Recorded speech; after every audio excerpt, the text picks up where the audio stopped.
Ang menopause ay natural na period sa babae, no? Hindi ito disease, hindi ito sakit, no?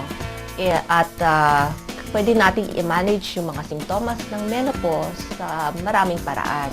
Aside from this, kailangan ng regular check-up sa mga doktor para ma-monitor at ma-treat yung mga problema na pwede mangyari katulad ng hypertension, diabetes, mataas na cholesterol, no?